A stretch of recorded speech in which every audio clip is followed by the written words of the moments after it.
My core is bent beyond 90. I come back, foot goes on the ground, I turn the corner. Here, elbow underneath me. See this elbow? Underneath my head. Go back, turn the corner, elbow underneath me.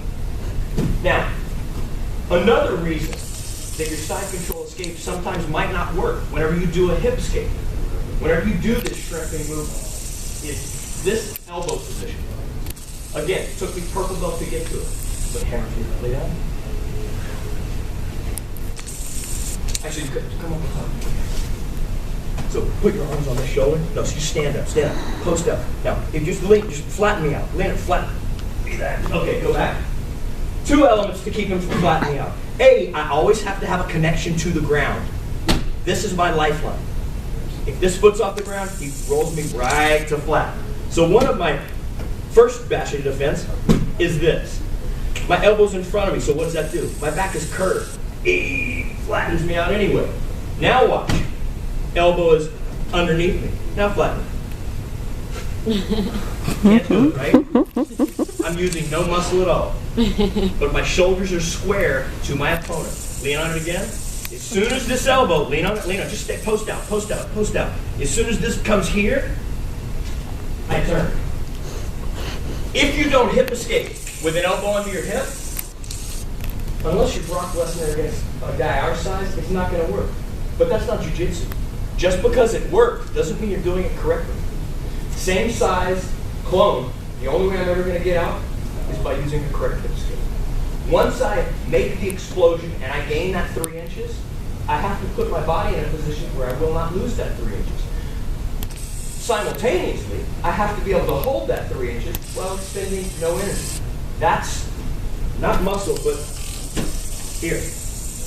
I can stay with this all day long because the energy is going straight across my shoulders to the ground. It doesn't require any energy. I'm not straining to keep from getting flattened out. It's just my body. My elbow is underneath my hip. So this is the necessity of my elbow placement. Now you see people doing this all day long. Every people see that every day. This is the missing element. This is what makes it succeed or fail. If you execute a hip escape from side control with your elbow out, you may get out, but it's because you're really, really strong and explosive. It's not because you did it correctly. Again, I want you guys to have success with it while expending no energy, especially ladies. You absolutely have to get this technically correct. There's a reason that a lot of the women are the most technical players out there. Necessity is the mother of invention. They're never going to accidentally pull it off because they're explosive. It's not going to happen. The only way they're going to succeed is by doing it correctly. That's why if you ever want to know the answer to a question, ask one of the ladies in the class, or the smallest guy. Unfortunately, that's why I picked Matt Akins. I thought, this guy's small. I'm one of the most technical cats in the classroom. And he destroyed me. Same thing. You're only going to succeed if you do it correctly. And that's what necessitates them asking the question, go, man, this does not work, what am I doing wrong? Okay, here's the element. You may explode and have success with your elbow out of position. It's not because you did it right. And again, I want you to do it correctly. I want you to escape with all of your energy. When you explode, you make that explosive movement and you gain 4 inches, I want you to be able to retain it by body positioning. Your frame to the ground and your shoulders square. 2 minutes, that's all I'm asking for. Let's change position. Let's nice, fluid, and smooth. At all times, 1 foot at least is connected to the floor. We're only reaching for our toes when our core is bent beyond 90 degrees. Elbow is always under our hip when I'm extending. So here it is. Here. Really get your back end out. Let's hit it, guys. 2 minutes, 2 minutes, 2 minutes!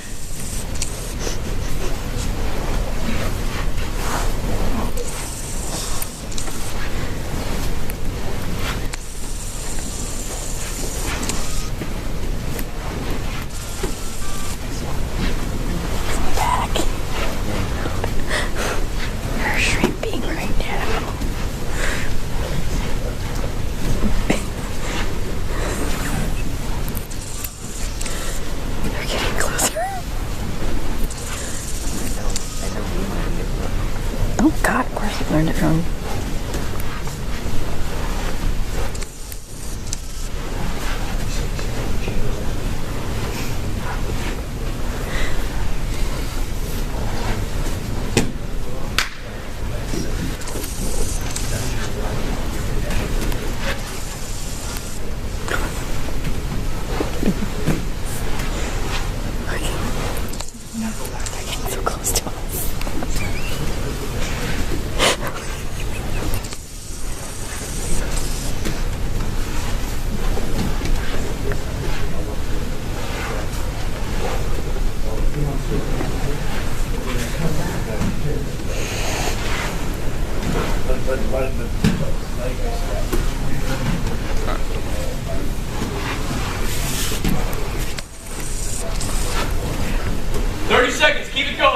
Keep it going.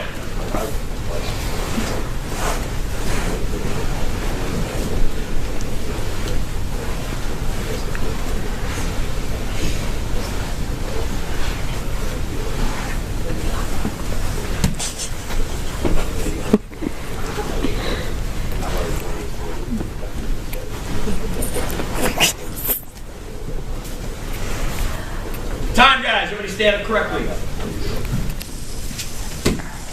This is something else that we're going to do here in the next part of our warm-up. But guys, the reason that you have to have this connection to the ground is, especially for, I'm a smaller jiu-jitsu player. If Hammer's on top of me, and I want to get him off the side control, this is a bench press. What do you, 170? 170 pounds? You do enough tournaments, you can eyeball like that. So I can't lift him up with one turn. But if I'm on the floor,